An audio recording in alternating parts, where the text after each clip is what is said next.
जाने के रास्ते कोलंबो पहुंचे। उनके स्वागत के लिए हिंदू धर्म के अनुयायी श्रीलंका में बड़ी संख्या में पहुंचकर उनके स्वागत समारोह में भाग लिए। स्वामी जी ने भारत के प्रति अपने प्रथम उद्गार इस प्रकार व्यक्त किए। आज मैं इस सभा के सामने खड़े होकर दृढ़ विश्वास के साथ कहता हूं कि भारत पुण्य भूमि है। यदि पृथ्वी पर ऐसा कोई देश है जिसे हम पुण्य भूमि कह सकते हैं, यदि ऐसा कोई स्थान है जहां पृथ्वी के सब जीवों को अपना कर्म फल भोगने के लिए आना पड़ता है, यदि ऐसा कोई स्थान है जहां भगवान की ओर उन्मुख होने के कुदरत में संलग्न रहने वाले जीव मात्र को अंततः आना होगा, यदि ऐसा कोई देश है जहां मानव जात की क्षमा, धृति, दया, शुद्धता आदि सत्प्रवृत्तियों का सर्वाधिक विकास हुआ है, और यदि ऐसा कोई देश है जहां आध्यात्मिकता तथा सर्वाधिक आत्मान्वेषण का विकास हुआ है, तो वह भूमि भारत ही है। श्रीलंका में ही अपने एक दूसरे पड़ाव पर जहां उनका स्वागत हो रहा था, जाफना में, जहां हमारे दक्षिण भारत के लोग ज्यादा निवास करते हैं, अपने व्याख्यान में उन्होंने कहा उन्हीं के शब्दों में इस प्रकार, हमारा पवित्र भारतवर्ष धर्म और दर्शन की पुण्य भूमि है। यही बड़े बड़े महात्माओं तथा ऋषियों का जन्म हुआ है। यही संन्यास एवं त्याग की भूमि है तथा केवल यही आदिकाल से लेकर आज तक मनुष्य के लिए जीवन के सर्वोच्च आदर्श का द्वार खुला हुआ है। मैंने पाश्चात्य देशों में भ्रमण किया है और मैं भिन्न भिन्न देशों में बहुत सी जातियों से मिला जुला हूं, और मुझे यह लगा है कि प्रत्येक राष्ट्र और प्रत्येक जाति का एक न एक विशिष्ट आदर्श अवश्य होता है। राष्ट्र के समस्त जीवन में संचार करने वाला एक महत्वपूर्ण आदर्श, कह सकते हैं कि वह आदर्श राष्ट्रीय जीवन की रीढ़ होती है। परंतु भारत का मेरुदंड राजनीति नहीं है, सैन्य शक्ति भी नहीं है, व्यवसायिक आधिपत्य भी नहीं है, और न यांत्रिक शक्ति है, वरन वह है धर्म। केवल धर्म ही हमारा सर्वस्व है और उसी को हमें रखना भी है। आध्यात्मिकता ही सदैव से भारत की विधि रही है, इसमें कोई शक नहीं कि शारीरिक शक्ति द्वारा अनेक महान कार्य संपन्न होते हैं, और इसी प्रकार मस्तिष्क की अभिव्यक्ति भी अद्भुत चीज है, जिससे विज्ञान के सहारे तरह तरह के यंत्रों तथा मशीनों का निर्माण होता है। फिर भी जितना जबरदस्त प्रभाव आत्मा का विश्वभर पड़ता है, उतना किसी का नहीं। विदेश में अपने उस समय के अनुभव जो आज के भारत से मिलता जुलता है, इस प्रकार व्यक्त करते हैं। विकसित देशों में आर्थिक अत्याचार असह्य हो उठे हैं। देश का धन तथा शक्ति उन थोड़े से लोगों के हाथ में रख छोड़ी है जो स्वयं तो कुछ काम करते नहीं, आज सिर्फ लाखों मनुष्यों द्वारा काम चलाने की क्षमता जरूर रखते हैं। इस क्षमता द्वारा वे चाहें तो सारे संसार को रक्त से प्लावित कर दें। धर्म तथा अन्य सभी चीजों को उन्होंने पत्तलित कर रखा है। वे ही शासक हैं और सर्वश्रेष्ठ समझे जाते हैं। आज पाश्चात्य संसार तो बस ऐसे ही इन्हें गिने शाही लाखों द्वारा शासित है, और ये तो तुम वहां की वैधानिक सरकार, स्वतंत्रता, आजादी, संसद आदि की बातचीत सुना करते हो, वह सब मजाक है।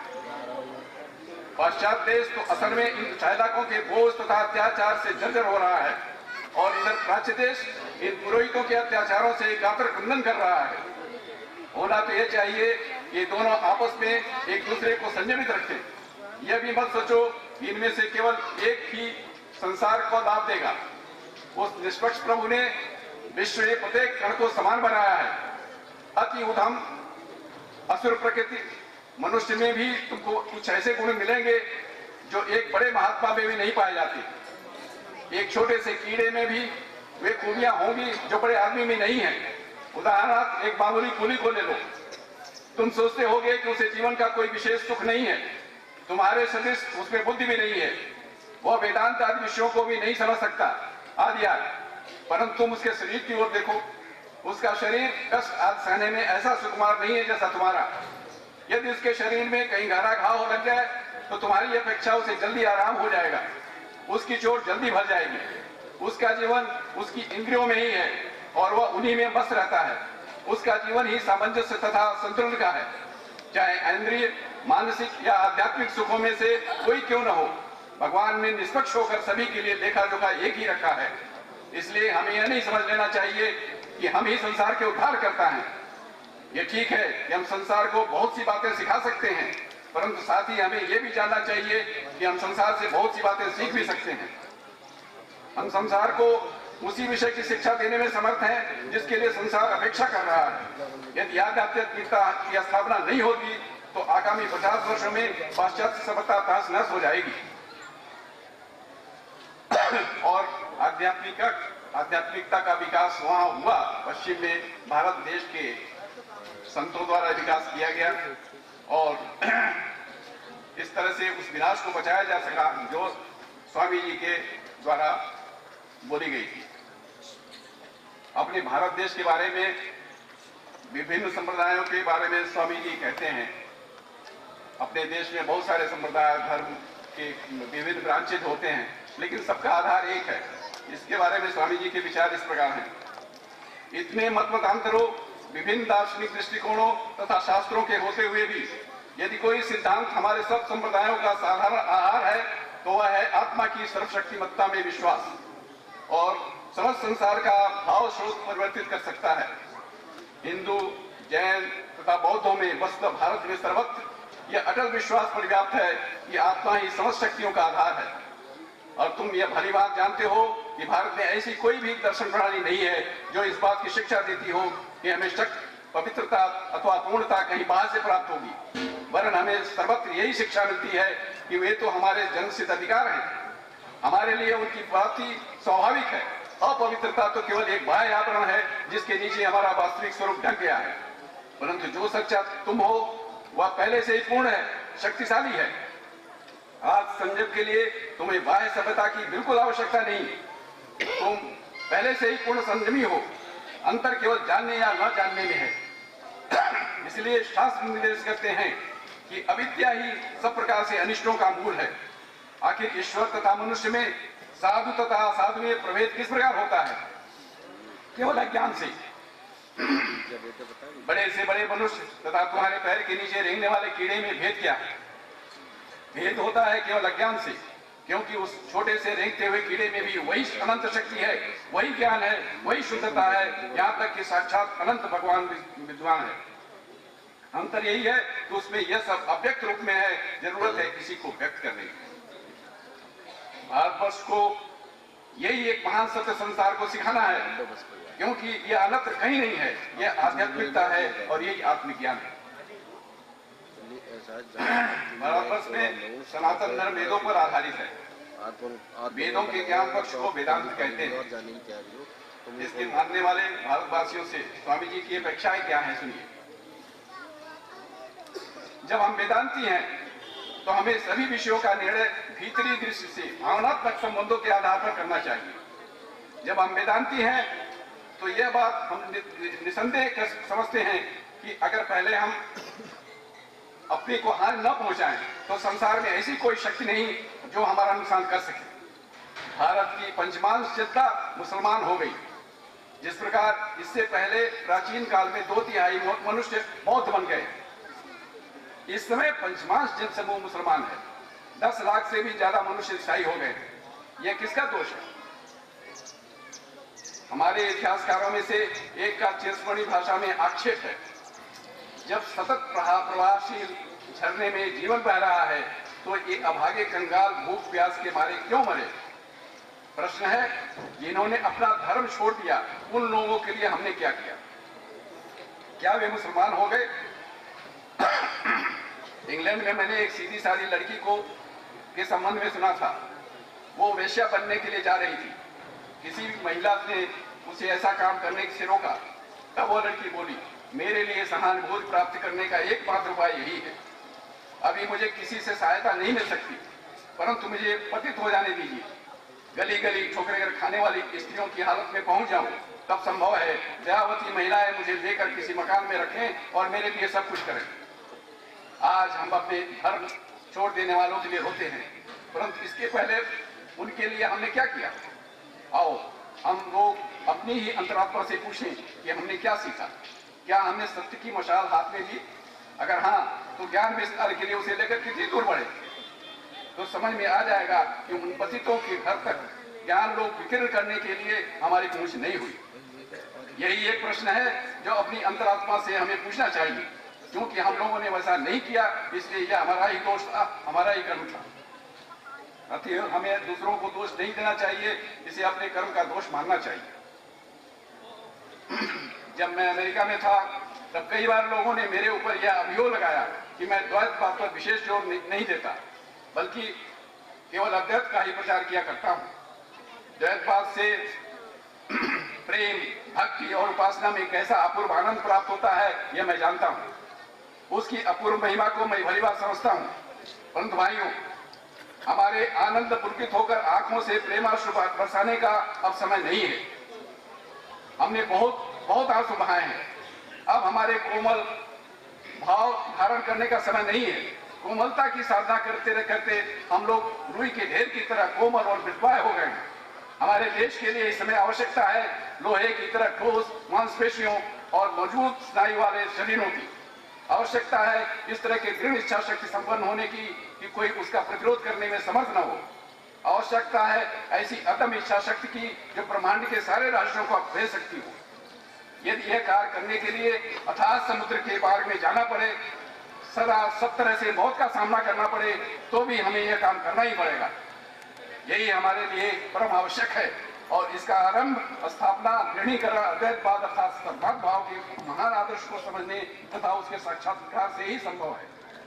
श्रद्धा, अपने आप पर श्रद्धा, यही महानता का एकमात्र रहस्य है। मैंने पाश्चात्य देशों को राष्ट्रीय उन्नति का कारण क्या देखा कि अमेरिका और यूरोप दोनों के राष्ट्रीय हृदय के अंतरतम प्रदेश में महान आत्मश्रद्धा बढ़ी हुई है। एक अंग्रेज बालक तुमसे कह सकता है मैं अंग्रेज हूं, मैं सब कुछ कर सकता हूं। एक अमेरिकन या यूरोपियन बालक इसी तरह की बात बड़े दावे के साथ कह सकता है। हमारे भारतवर्ष के बच्चे क्या इस तरह की बात कह सकते हैं? कदापि नहीं। लड़कों की कौन कहे? लड़कों के बाप भी इस तरह की बात नहीं कर सकते। हमने अपनी आत्मश्रद्धा खो दी है। इसलिए वेदांत के अद्वैतवाद के भावों का प्रचार करने की आवश्यकता है ताकि लोगों के हृदय जाग जाएं और वे अपनी आत्मा की महत्ता समझ सकें। ऐसे महापुरुष के बारे में 10 मिनट में इस तरह से कुछ कह करके सुना देना आप सब लोगों के सामने, ये मैंने आज के समय की प्रासंगिकता के हिसाब से ही रखा। और मैं आग्रह करूंगा आप सबसे जिनको देश और समाज के प्रति अपने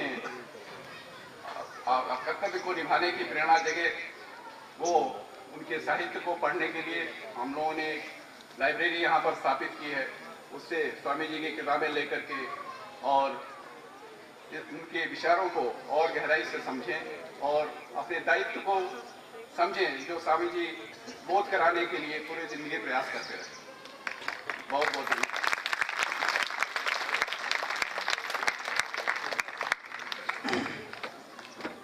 स्वामी जी ने जिस भारत का सपना देखा था, उस भारत का स्वरूप आपने देखा। स्वामी जी निर्जीव वस्तुओं में भी गुरु को ढूंढते थे। वे कहते थे कि हर चीज में आपको कुछ सिखाती है। जो पत्थर नदी के वेग से टस से मस नहीं होता, वो गोल हो जाता है, निखर जाता है। उसको गोल होना होता है। अगर वह अड़ा नहीं रहेगा तो नदी का वेग बहाकर ले जाएगा। एक पत्थर ने हमें यह सिखाया कि सुंदर होना, विनम्र बनकर रहना, जो भी वेग आ रहा है, जितनी भी कठिनाइयां आ रही हों, उनका सामना करना चाहिए, उनसे विचलित नहीं होना चाहिए। अब आगे चलते हैं अगले कदम की ओर, जो है आदर्श समाज के स्वयंसेवियों को सम्मान पत्र वितरण कार्यक्रम।